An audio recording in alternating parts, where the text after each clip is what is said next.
America Israel নয়, মুসলমানদের সবচেয়ে বড় শত্রু যে মুসলমানরা নিজেরাই, সেটা নতুন করে প্রমাণ করল আফগানিস্তানের প্রতিবেশী উজবেকিস্তান। মধ্য এশিয়ার এই মুসলিম দেশটি আফগানিস্তানের সাথে যেভাবে বিশ্বাসঘাতকতা করছে, এর ফলে তারা সমগ্র মুসলিম বিশ্বের ঘৃণার পাত্রে পরিণত হয়েছে। ঘটনার সূত্রপাত 2021 সালে। ইমারত সরকার আফগানিস্তানের ক্ষমতায় ফিরে আসলে আমেরিকার তাবেদার আফগান বাহিনী প্রাণ ভয়ে দিকবিদিক পালিয়ে যায়। এদেরই একটি অংশ অন্তত 48টি বিমান এবং হেলিকপ্টার নিয়ে প্রতিবেশী দেশ উজবেকিস্তান পালিয়ে যায়। ইমারত সরকারের প্রতিরক্ষা মন্ত্রণালয় জানিয়েছে, আমেরিকার আফগানিস্তান ছেড়ে যাওয়া এবং ইমারত সরকার ক্ষমতায় ফেরত আসার সেই সময়ে আফগানিস্তানের সামরিক বাহিনীর যুদ্ধ বিমান এবং হেলিকপ্টারের সংখ্যা ছিল 162। সামরিক বাহিনীতে ভর্তি হয়ে যেসব আফগান এতদিন আমেরিকার গোলামি করেছে এবং সাধারণ জনতাকে হত্যা করেছে, তালেবান ক্ষমতায় ফেরত আসার কারণে প্রাণ ভয়ে তারা বিভিন্ন দিকে পালিয়ে যায়। এদের মধ্যে সামরিক বাহিনীর কিছু সদস্য বেশ কয়েকটি বিমান নিয়ে তাজিকিস্তান চলে যায়। তবে সবচেয়ে উল্লেখযোগ্য সংখ্যক উচ্চপদস্থ সামরিক ও সরকারি কর্মকর্তা কমপক্ষে 48টি সামরিক বিমান ও হেলিকপ্টার নিয়ে উজবেকিস্তান পালিয়ে যায়।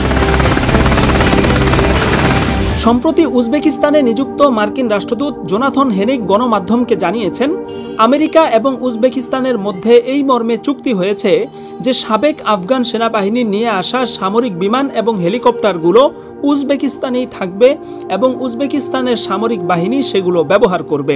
মার্কিন রাষ্ট্রদূতের এই বক্তব্য সামনে আসার পরপরই ইসলামী ইমারত তীব্র আপত্তি জানিয়েছে। প্রতিরক্ষা মন্ত্রণালয়ের মুখপাত্র এনায়েতুল্লাহ খাওয়ারেজমি পরিষ্কার জানিয়ে দিয়েছেন, এসব যুদ্ধ বিমান উজবেকিস্তানের কাছে হস্তান্তরের কোনো অধিকার আমেরিকার নেই। উজবেকিস্তানে নিযুক্ত মার্কিন রাষ্ট্রদূত যুক্তি দিয়ে বলেছিলেন, এসব সামরিক সরঞ্জামের আসল মালিক যুক্তরাষ্ট্র।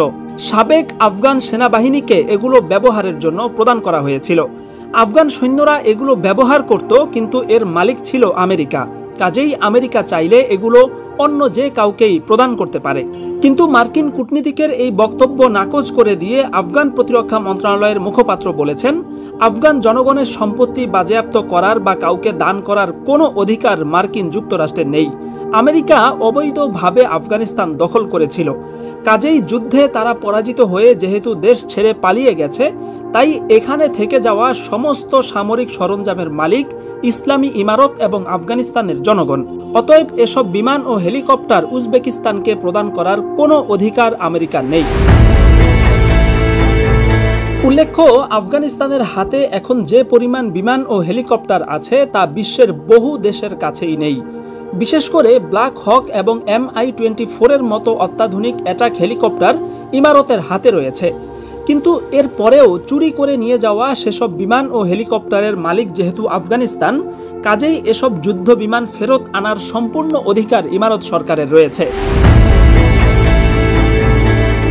আমেরিকার পাশাপাশি উজবেকিস্তানের উদ্দেশ্যে হুঁশিয়ারি উচ্চারণ করে প্রতিরক্ষা মন্ত্রণালয়ের মুখপাত্র বলেছেন, আমরা আশা করি উজবেক সরকার এ ধরনের নিকৃষ্ট লেনদেন থেকে বিরত থাকবে এবং সৎ প্রতিবেশীর মতো আচরণ করবে এবং সৎ প্রতিবেশী হিসেবে এসব সামরিক যুদ্ধ বিমান এবং হেলিকপ্টার আফগানিস্তানের কাছে ফেরত দিয়ে দিবে।